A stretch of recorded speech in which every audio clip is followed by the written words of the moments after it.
ओम शांति। आज 22 तारीख की मुरली मंथन में हम सभी आज का पहला क्वेश्चन लेंगे। तो भाई साहब, आपका बहुत बहुत स्वागत है आज के इस मुरली मंथन में। तो आज का पहला क्वेश्चन है भाई जी, मन मना भव अर्थात बेहद के बाप को याद करो। तो भाई जी, मन मना भवन भव किसे कहते हैं? मन मना भव किसे कहते हैं और मामे कम किसे कहते हैं? श्री कृष्ण तो दैवी गुण वाले हैं, उनकी दैवी राजधानी थी, उसमें सभी दैवी गुण वाले थे। तो क्या हम भी उस राजधानी में आ सकते हैं? उसके लिए क्या पुरुषार्थ करना होगा? भाई जी, इस पर थोड़ा स्पष्ट करेंगे कि हम क्या पुरुषार्थ करें कि दैवी राजधानी में हम भी आ सकते सबसे पहले हम आप सभी को ये बताना चाहेंगे कि मन मना भव और मध्याजीव भव, ये इसका भावार्थ जो आता है वो जी। स्पष्ट मैं आपको बताना चाहूंगा कि मन मना भव अलग चीज है। मन मना भव और माम एकम अलग चीज है। मन मना भव का मतलब होता है कि जैसे कि एक आपने देखा होगा पूर्णिमा की रात, जैसे एक चांद को देखते हैं ना, पूरा पूर्णिमा 16 कला संपूर्ण पूरा दिखाई देता है। तो मन मना भाव का मतलब होता है पूरा संपन्न स्थिति। जैसे बाबा कहता है ना, सेकंड में स्वर्ग की बादशाही, सेकंड में ब्रह्मा को लगा विष्णु बनने में, निश्चय हुआ और सीधे विष्णु बन गया। तो ये है मन मना भाव कि एक सेकंड में स्वर्ग की बादशाही, मना संपन्न संपूर्ण स्टेज। ब्रह्मा बाबा 33 साल पुरुषार्थ करके अपनी उस स्वरूप को, अपने आप को सजा लिया। तो हमें और इसी अभ्यास में हमें रहना है, ज्यादा कर मनमना भाव के। और माम एकम उसके उसके लिए है जो कारोबार में रहते हैं, घर गृहस्थ में रहते हैं, बीच बीच में आते जाते हैं, उनके लिए माम एकम माने हर समय उनको कोई ना कोई, हम सीढ़ी से चढ़ते हैं ना, तो एक पैक फिर दूसरा फिर तीसरा, इसको कहते हैं माम एकम, या मन ही मन भगवान को याद करना।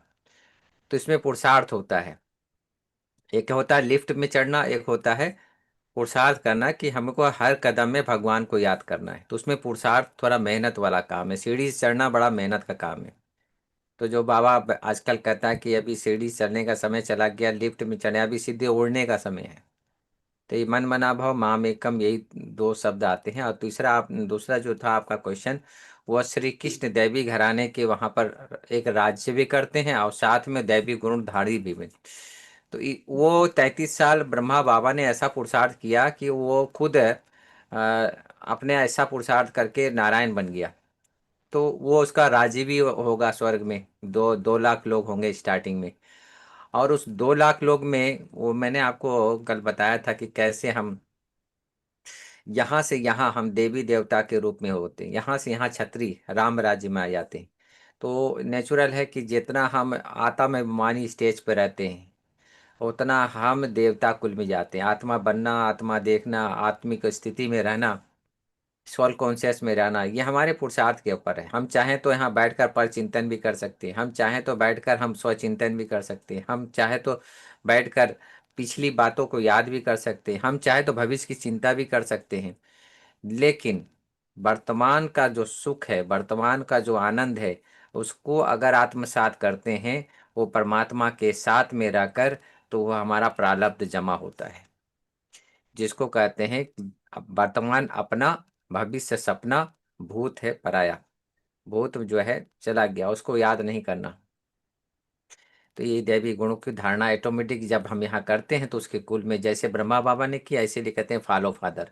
जितना मम्मा बाबा को फॉलो करते हैं वैसे इस दुनिया में जाएंगे। और इसमें जो फेल होते हैं वो जाते हैं त्रेता युग में। जी। रिंकू बेन। हैं। बहुत सुंदर भाई जी। आज का दूसरा क्वेश्चन है, आदि सनातन देवी देवता धर्म वाले ही पूरे 84 जन्म लेंगे, वही अच्छी रीति समझ सकेंगे। तो क्या और मनुष्य नहीं समझेंगे इस ज्ञान को? परमात्मा जो ज्ञान अभी दे रहे हैं, क्या देवी देवता वाले ही समझेंगे, बाकी लोग नहीं समझ पाएंगे? इस पर थोड़ा स्पष्टीकरण करेंगे भाई जी। जो आपने पिछला क्वेश्चन पूछा तो उसी से कनेक्टेड ये है, बस इसी में यह है कि 21 जन्म जो बाबा कहता है, तो वो क्या, हम 18 जन्म, 14 जन्म, ये सारे जन्म होते हैं, तो कितना हम, हमारा जितना पुरुषार्थ होता रहा उतना जन्म हमारा बढ़ता जाता है। तो 21 जन्म माना कि हमको, जो बाबा कहता है 8 घंटा सो, 8 घंटा पुरुषार्थ करो, 8 घंटा जो है कारोबार में, तो ये 8 8 घंटा बाबा ने बांट दिया है। तो अब देखो कि क्या मैं बाबा की याद में 8 घंटा रहता हूँ?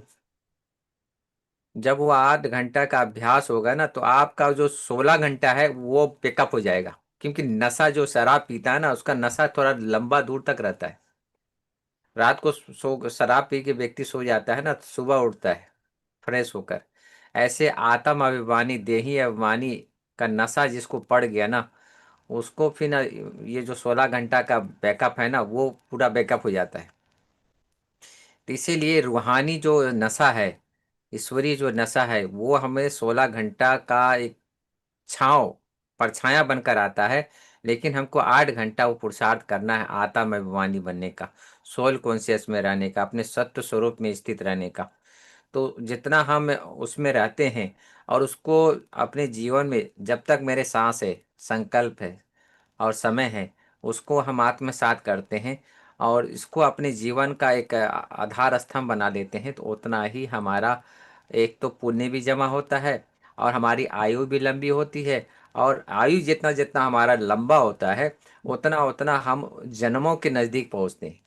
इस जन्म में आप सोचो, बाबा कहता है लास्ट ऑफ फास्ट भी जा सकते हैं। आजकल के लिए आत्माएं जो आ रही हैं, लास्ट में जाके फास्ट ऐसे ही जाएंगी कि उनको इधर उधर नहीं देखना है, सीधे ऐसे देखना है, ना इधर देखेंगे ना इधर देंगे, सीधे एक तरफ जो हमको करना है वही करेंगे, है ना, एक्स्ट्रा ना सोचेंगी है ना बोलेंगी। तो इसीलिए हमको अगर अपने जन्मों को, प्रारब्ध को 21 जन्म तक लेके जाना है, तो हमको पूरा का पूरा पुरुषार्थ इस जन्म में करेंगे, तभी हम वहां पहुंचेंगे। जी रिंकू बहन। हाँ भाई जी, बहुत सुंदर। आज का इसी मुरली से चौथा क्वेश्चन है, भारत ही स्वर्ग था, भारत ही ऊंचे से ऊंचा गाया जाता है, मैं आकर कल कल भारत को स्वर्ग बनाता हूँ, कैसे? तो परमात्मा आकर कैसे भारत को स्वर्ग बनाते हैं, इस पर थोड़ा स्पष्टीकरण करेंगे भाई जी? आपने देखा होगा कि भारत का मैंने अर्थ आपको कल बताया था कि भा माने प्रकाश, रथ माने स्थान। इस शरीर रूपी रथ में मैं आत्मा, प्रकाशमान प्रज्ञामान आत्मा हूँ और यहाँ पर जल रही हूँ। जब ये अपने आप को मैं महसूस करता हूँ कि मैं आत्मा हूँ, तो शरीर है, मैं बोल रहा हूँ, मैं देख पा रहा हूँ, मैं सोच पा रहा हूँ, क्योंकि मेरे अंदर में आत्मा है। तो मैं खुद एक आत्मा हूँ और ये मेरा शरीर है ना। तो जब ये महसूस कर लेते हैं, तो वो होता है भारत। तो बाबा ने बहुत अच्छी बात है, भारत ही स्वर्ग था और भारत ही ऊंच से ऊंच गया हुआ है। तो हम ही सबसे, भारत ने जीरो दिया तो दुनिया को गिनती आई। तो हमें अपने ऊपर गर्व करना चाहिए, कभी अपने आप को पीठ थपथपाना चाहिए कि मैं भारतवासी हूँ। आप देखो कितना हम सुख चैन के बंसी में यहाँ पर जी रहे हैं, कितना अच्छा जीवन है हमारा। और दुनिया कितना तड़प रही है इस जीवन के लिए, लोग झांक रहे हैं कि ऐसा जीवन होता है क्या मनुष्य आत्माओं का। तो ऑटोमेटिक उनकी फीलिंग ये कह रही है कि भाई हम भारत में जब जाओ, वहां देखो जीवन ऐसा होता है, कितना सुख चैन के बंसी बज रही है, हर त्योहार कितना खुशी खुशी से मनाते हैं, है ना। तो ये एक प्रकार से भारत ही ऊंच था, अब ऊंच भगवान आकर बनाते, क्योंकि स्पिरिचुअल स्थान है ये। यहाँ पर पति पत्नी एक बार शादी हो जाता है, तो फिर लास्ट में उन अर्थी वहीं से निकलती है ना। ऐसा नहीं कि यहाँ तलाक ज्यादा होता, तलाक यहाँ भारत में बहुत कम है, बहुत लिमिटेड है, बहुत परसेंटेज के मामले में विदेश के बहुत कम है। तो इसीलिए यहाँ पर कहा गया है कि एक शादी हो जाती है तो फिर अर्थी वहां से निकलती। तो ये भारत की महिमा है, जो हम जिस कुल में हम पल रहे हैं। तो अपने आप को प्रकाशवान बनाना, प्रज्ञावान बनाना है, यही है ऊंच से ऊंच बनना। और ये हम जैसे ऊंच ऊंच बनने के लिए हमको वही पुरुषार्थ करना पड़ेगा हर समय, light house might house. Tower house अपने आप को समझना पड़ेगा, तभी हम सारे विश्व की आत्माओं को लाइट माइट दे सकते हैं, संकल्पों के माध्यम से, अपने बोल और व्यवहार के माध्यम से। जी रिंकू मैन। हाँ भाई जी, इसी मुरली से अगला क्वेश्चन है। अभी तुम ब्राह्मण चोटी हो, ब्राह्मण के ऊपर शिव ठहरा, तो इसका स्पष्टीकरण करेंगे। ब्राह्मण के ऊपर शिव ठहरा तो कैसे? अभी हम चोटी हैं, तो फिर ब्राह्मण के ऊपर शिव ठहरा, इसका स्पष्टीकरण करेंगे कैसे? देखिए, बाबा ने मुरली में का त्रिमूर्ति दिखाते हैं। जब शिव बाबा आया तब ये चित्र बनाया, ब्रह्मा विष्णु शंकर के ऊपर शिव को दिखाया हुआ है। तो नेचुरल है कि ब्रह्मा जो है एक प्रकार से ग्रेट ग्रेट ग्रैंड फादर है। और मैंने उस दिन भी जी। आपको बताया था कि कैसे ब्रह्मा, एक शिव बाबा ने ब्रह्मा को बनाया और एक सारे विश्व के आगे एग्जाम्पल रख दिया कि मनुष्य जीवन में सबसे श्रेष्ठ अगर कर्म किया है उसका नाम है ब्रह्मा। ब्रह्मा ने संकल्प से सृष्टि रची, सारी दुनिया उसको देख रही है। आज हमारे 140 देशों में केंद्र हैं, वह हर जगह बाबा के अंदर, बाहर में भले एक शिव बाबा का चित्र होगा लेकिन अंदर में ब्रह्मा बाबा का पिक्चर है। क्यों? क्योंकि ब्रह्मा बाबा ने अपने कथनी और करनी ऐसा बनाया कि देवी देवता क्या चीज होते हैं उन्हें अपने कर्मों से दिखलाया। तो ऐसे ही हमें भी अपने मन वचन कर्म समय श्वास संकल्प से ये चीज उतारना है। और जब ये उतारेंगे तब हमारा ये जो जीवन है सफल होगा। और ये उतारने में मदद करता है मेरा बाबा, शिव बाबा। हम जितना उसकी याद में रहते हैं उतना हम उतरते जाते हैं। अगर हम अपना बुद्धि चलाते हैं, अगर हम अपना मन मत चलाते हैं, मन मत का मतलब होता है कि जलीबाजी करना, मन मत का मतलब होता है कि गुस्से से आप निर्णय लेना, एटीटेट मना, अभिमान में आकर, रोब में आकर जितना आप निश्चिंत होकर, निर्भय होकर निर्णय लेते हैं, कार्य करते हैं, वहाँ बाबा आपका साथ देता है। अब कोई अंधकार को लेकर अगर आप संकल्प करते हैं तो वहाँ माया साथ रहती है। तो ये नोट करना, जितना प्रकाश के साथ रहो, एकदम अंदर बाहर एक रहो, तभी आप संकल्प करो तो भगवान आपका साथ रहता है। तो इसीलिए ब्राह्मण को ऊंचा दिखाया हुआ है, संकल्पों से चलने, इसीलिए कठपुतली दिखाया हुआ है। मैं आत्मा ब्राह्मण हूँ, ये जब ब्राह्मण हो गया और यहाँ से यहाँ देवता हो गया, ये क्षत्रिय हो गया, अब पेट वैश्य हो गया, शूद्र हो गया पाँव, है ना। तो हम सबसे ऊंचा चोटी कौन है? हम ब्राह्मण। अब ब्राह्मण से ऊंचा कौन है? शिव बाबा। जो शिव बाबा ऊपर आकर हमको डायमंड के पाउडर बारिश करा रहा, दीपमाला बना रहा है, क्या क्या ना। आज बाबा ने वाटर, जुगनू जुगनू के बारे में बताया। और दुनिया वाटर भर, फ्लाई। हाँ वट। तो मेरा कहने का मतलब है, और दुनिया वाले भी बोलते हैं ना, ज्योति से ज्योति जलाते चलो। तो ये सारा खेल जो है अभी ही चल रहा है और वो हमारे संकल्पों के ऊपर है कि मैं कौन सा संकल्प अपने जीवन में पिरो रहा हूँ। ये हमारे ऊपर डिपेंड करता है, जिसको स्वदर्शन स्वदर्शन चक्रधारी कहते हैं। यस। Next question. हाँ भाई जी, इसी मुरली से आठवां क्वेश्चन है। ब्राह्मण द्वारा स्वर्ग की स्थापना, ये तो समझ में आता है, लेकिन शंकर द्वारा विनाश वो कैसे कराते हैं? शंकर द्वारा ये विनाश, ये काफी तो लोगों का इसका क्वेश्चन था स्पष्टीकरण ये। करेंगे? रिंकू बहन, ये काफी लोगों का क्वेश्चन था कि जी। ब्रह्मा ब्रह्मा द्वारा जो है स्थापना तो हो रही है, लेकिन शंकर द्वारा विनाश कैसे होगा? इसका भावार्थ क्या है? जब हम इसको हम देखते हैं तो ऑटोमेटिक एक संकल्प आता है कि ये तो दिखाई देती है कि ब्रह्मा कुमार कुमारी जो है ये दुनिया को बदलने के लिए निकले, लेकिन शंकर द्वारा विनाश कैसे होगा? तो यहाँ पर यह आता है कि सुबह सुबह आप ब्रह्मा बनो, दोपहर में विष्णु बनो और रात को बनो शंकर। आप जब सुबह सुबह उठते हैं तो हर काम करने की इच्छा होती है, ये करना है, ये करना है, ये करना है ना। दोपहर में उसको पालन करते हैं और रात को सब कुछ करा कर जो अपने कारोबार वाले हैं उसको भी हिसाब किताब पूरा करके, पूरा एकदम बंद करके फिर जाके सो जाते। इसका भावार्थ यह हुआ कि संकर का मतलब होता है कि अपने अशरीरी अवस्था में रहना, अर्थात कि विनाश जितना हम सुबह शाम आठों पहर अशरीरी का प्रभाव रहता है। जैसे मैंने आपको पहले आप क्वेश्चन में बताया कि थोड़ा सा भी अगर हम नशा ले लेते हैं तो उसका असर पड़ता है।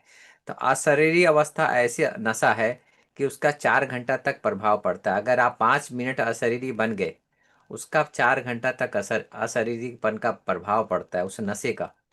तो अशारीरिक का मतलब होता है कि तुम मेरे याद में मगन रहो सिर्फ 5 मिनट, 4 घंटा का काम वो करेगा। ऐसा पावरफुल के साथ चिपक जाओ 5 मिनट, तो देखो ऐसा लगता है मुझे 440 वोल्ट का पूरा पावर हमारे अंदर उस 5 मिनट में आ जाता है। तो ये नेचुरल है कि हम जितना अपने आप को स्थापना को दिखाई देता है मैं खुश हूँ आनंद में हूँ, लेकिन विनाश हमारे जो ब्रेन है ना 10 करोड़ सेल से बने हुए हैं। इसके ये ब्लॉकेज हैं, ये खुलेगा ना यही विनाश, ये इसको खोलो आप। जितना खोलोगे ना उतना विनाश हो रहा है। ईशंकर का तीसरा नेत्र खुल रहा है, विनाश हो रहा है ना। ये आपका मुख खुल रहा है, ज्ञान से आप दूसरों को समझा पा रही है। आपका ब्रेन योग लग रहा है, आपको नींद नहीं आ रही, योग में आपको नींद नहीं आ रही है, समझो कि आपका विनाश हो रहा है। विक्रम विनाश बाबा क्यों कहता है कि तुम बाबा को अपने को आत्मा समझ मुझे याद करो तो विक्रम विनाश होगा। इसका मतलब यह होता है कि आपकी ब्रेन के ब्लॉकेज खुल रहे हैं, आप प्रकाशमान प्रज्ञावान बन रहे हैं, समझदार बन रहे हैं, है ना। आज देखो आप 17 किलोमीटर स्कूटर चला के आए, सारा दिन सेवा किया लेकिन थकान नहीं लगी। क्यों? उसका कारण क्या है कि आपने बुद्धि में रखा कि करण करावन हर बाबा है, बाबा की सेवा है, हम तो डांस करते हैं। तो जितना हम उसको सुपुर्द करके काम करते हैं ना, तो वही कराता है, हमको थकान भी नहीं लगती क्योंकि जागती ज्योत आत्मा है। तो ये सारे खेल हमारे संकल्प के ऊपर डिपेंड है, कितना हम ऊपर वाले को देकर अपने आप को चला रहे हैं। तो ये विकर्म विनाश हो रहा है। इसी को कहते हैं विकर्म। जितना हमारे अंदर मैनर्स आते हैं वो समझो कि मेरे विकर्म विनाश हो रहे हैं। Next question. बहुत सुंदर भाई जी। आज इसी मुरली से बहुत इम्पोर्टेंट क्वेश्चन है। बाबा ने कहा, बाप को याद करने बगैर पावन नहीं बनेंगे, उच्च पद नहीं पाएंगे। तो क्या उच्च पद का आधार याद ही है? दुनिया यस। में देखा जाता है कि सभी याद तो करते हैं भगवान को, दुनिया में सभी याद करते हैं, लेकिन कौन सी याद से हम पावन बनेंगे, इस पर जरा स्पष्टीकरण करेंगे भाई जी। याद वो ऐसे होनी चाहिए जो कशिश, उसके बगैर हम रहे नहीं। आज एक पत्नी, उसका पति कहीं बॉर्डर में उस लड़ाई कर रहा है तो उसकी याद आती है ना। तो सारा खेल हमारे संकल्पों के ऊपर है कि कितना हम मन मना भाव मध्या जीव के ऊपर में बाबा के साथ कठपुतली बनकर चिपके हुए हैं, बाबा के साथ कंबाइंड हुए। एक याद करना होता है, एक याद आना होता है। तो जो याद आती है, आज जैसे जैसे कि हम लोग, हमारा ये जीवन है समझो ब्राह्मण जीवन। अगर सोचो एक समय, अगर ये जीवन नहीं होता तो, अगर ऐसा जीवन नहीं बनता, आज यहाँ तक बाबा नहीं पहुंचाया ना, तो आगे भी पहुंचाएगा। जब इस भाव से हम जीते हैं तब हमको ऐसा लगता है कि यह जीवन सफल हो रहा है, और वही चलाया है आगे भी वही चलाएगा। तो पीछे मुड़ के देखो कि वही सचमुच चलाया है क्या, आज यहाँ तक पहुंचा हूं तो वही लेकर आया क्या, दिखाई तो दिया नहीं मेरे को। तो यहाँ तक कैसे पहुंचे हम, और ऐसे इतना अच्छा कैसे जीवन जी रहे हैं। जब हम ये खोजते हैं ना, तब पता चलता है कि कितना हम दुनिया वालों के वातावरण से सेफ हैं। ये अभी पता चलता है, ठीक है ना। तो इसीलिए जितना हो सके अपना इस जीवन को सफल हमें बनाना है, और लक्ष्य यही रखना है कि हम बाबा को याद करके, वो कशिश वाली याद जो है उसको याद करके चिपक करके साथ रहेंगे, साथ जाएंगे, साथ बनकर फिर हम सतयुगी घराना का सबसे नंबर 1 जो आत्मा है उसके साथ हम इस धरती पे आएंगे। लेकिन साथ वो शिव बाबा के साथ जाएंगे, अब ब्रह्मा बाबा के गोद में बैठ कर जाएंगे। तो गोद माना पवित्रता का गोद। ब्रह्मा बाबा का गोद माना वो नहीं, वो तो चलो उसकी अपना पुरुषार्थ है, लेकिन मुझे अपनी पवित्रता, अपनी दिव्यता, अपनी अलौकिकता वो पुरुषार्थ करके बनाना होता है। जितना कम संकल्प करेंगे उतना ही बनता है वो, और जितना ज़्यादा संकल्प करते हैं वो उतना घटता है। तो संकल्पों की यूनिटी कम रखें, तब वो बनता है, ओरा बनता है। Next question. हाँ भाई जी, आज का इसी मुरली से 11वां क्वेश्चन है। ब्राह्मण बनने बगैर देवता बन नहीं सकेंगे। अगर हमें देवता बनना है तो ब्राह्मण बनना जरूरी है। तो क्या ब्राह्मण तो चार प्रकार के हैं, लेकिन हमें कौन सा ब्राह्मण बनना है? ब्राह्मण की क्या परिभाषा है और क्या लक्षण है भाई जी, इस पर स्पष्टीकरण करेंगे? ब्रह्मा द्वारा जो भी अभी रचा जा रहा है इस ज्ञान मुरली से, गीता ज्ञान मुरली से, वही सच्चे ब्राह्मण कहलाते हैं, जिन्होंने अपने कान से शिक्षक बनकर ब्रह्मा जो अभी सुना रहा है सारे विश्व में, वो कानों से सुन रहे अपने आप को देवी देवता बना रहे हैं, दिव्य गुणों को धारण कर रहे हैं, जो अपने भगवान के संकल्पों से चलते हैं, जो सब कुछ तेरा कह दिया। जीते जी लोग भोग लगवाते हैं, मरने का भोग लगवाते हैं, पहले से मरे पड़े हैं। ऐसे ब्राह्मणों का जिम्मेवार भगवान ले लेता है। तो ये हमको अपने जीवन में आत्मसात करना पड़ेगा। और जब तक आत्मसात नहीं करेंगे तब तक हम दुख और दुविधा के में ही रहेंगे। हम क्वेश्चन करते रहेंगे कि ऐसा क्यों, ऐसा क्यों, ऐसा क्यों। मन में दुविधा रहेगी, दुख रहेगा कि ये नहीं होता तो ऐसा होता, अगर ये होता तो ऐसा होता, ये कौन है, वो क्या, माने क्या, कौन, कैसे, परंतु, कारण, ये सारे शब्द आते हैं, दुख और दुविधा लेकर आते हैं। तो इसीलिए हमें इस शब्दों से अगर पूरा जलाकर भस्म करना है तो सबसे अच्छा साधन है, और वह है हम एक ही शब्द को रखें, और वह है चोटी। ब्राह्मण चोटी, संकल्पों से चलने वाली, सब कुछ उसको दे दो, सौंप दो। तो सब कुछ सरल हो जाएगा। गीत भी है ना, जो सब कुछ उसको दे दो सब सरल हो जाएगा। जी रिंकू बहन। हाँ भाई जी, इसी मुरली से अगला क्वेश्चन है, परोपकारी हमें बनना है तो हम कौन सा गुण हमें कौन सा गुण होना चाहिए? परोपकारी हमें बनना है तो हमें कौन सा गुण होना चाहिए, इस पर स्पष्टीकरण करेंगे? सबसे अच्छा है कि परोपकारी बनने के लिए रहम दिल का गुण होना चाहिए। जैसे कि एक है रहम दिल और दूसरा है शुभ भावना, शुभकामना।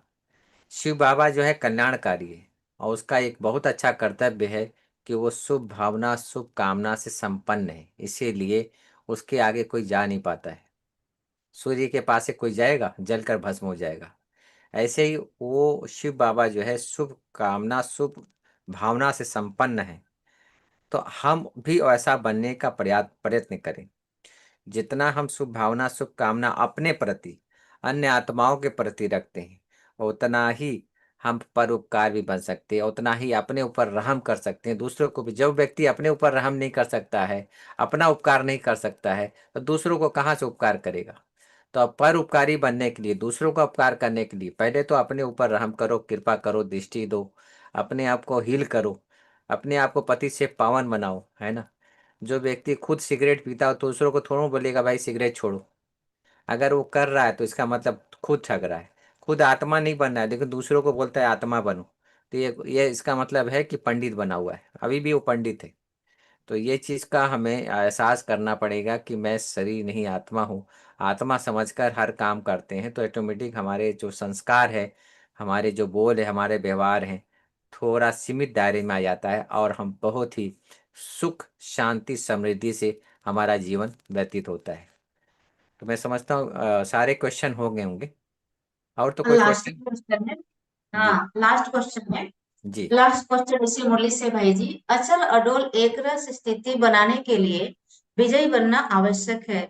तो हम क्या पुरुषार्थ करें जो विजयी सहज बन जाए, इस पर स्पष्टीकरण करेंगे? कौन सा ऐसा हमारा पुरुषार्थ होगा जिससे हम विजयी बन जाएंगे? विजयी बनने का सबसे अच्छा साधन है कि खुश रहना। जितना हम खुश रहते हैं, अर्थात हर परिस्थिति में खुश रहते हैं, ऐसे स्वीकार नहीं करते हम। जैसे कभी कभी कोई चीज ऐसा होता है, पराजय भी स्वीकार करना पड़ता है, उसमें भी हार क्यों, जब तक हम उसको स्वीकार नहीं करेंगे तब आगे नहीं बढ़ेंगे। तो चार पहर होते हैं, और चार पहर हर समय एक समय नहीं होता है। तो एक समय आता है, तो धीरज धर मनवा तेरे सुख के दिन आए कि आए। तो हमको थोड़ा धीरज धरकर हमको आगे बढ़ना होता है। तो ऐसे ही हम जितना हो सके, एक धीरज और दूसरा खुशी, ये दो चीज़ हमारे जीवन में आ जाता है तो हम सदा ही अचल अडोल भी बन जाते हैं, और अपने जीवन में खुशियाँ भी लेकर आते हैं। और धीरज रखने से हम लंबा समय का जो अभ्यास है, पुरुषार्थ है, वो कर पाते हैं कि मैं आत्मा हूँ, मेरा पिता परमात्मा है। और वो जो 21 जन्मों की बादशाही है वो हम ले पाते हैं। और जितना जितना वो ले पाते हैं उतनी उतनी हमारी कमाई होती है, और उतना उतना हम अचल अडोल बनते जाते हैं। तो थोड़ा धीरज और खुशी, इससे हमारा विवेक की जागृति होती है। और जहाँ विवेक जग गया वहाँ भारत जग जाता है। तो सारा खेल है विवेक का जगना। जितना हम विवेकवान चरित्रवान बनते हैं उतना हमारा भारत, अर्थात मैं भारतवासी लाइट हाउस माइट हाउस बन सकता हूँ। ओम शांति। ओम शांति। बहुत बहुत धन्यवाद भाई जी। आज की इस सुंदर मूल्य मंथन में आपने सभी प्रश्नों का उत्तर बहुत ही सहज रूप से दिया। एक बार आपका बहुत बहुत शुक्रिया। ओम शांति। ओम शांति। ओम शांति। आप सभी का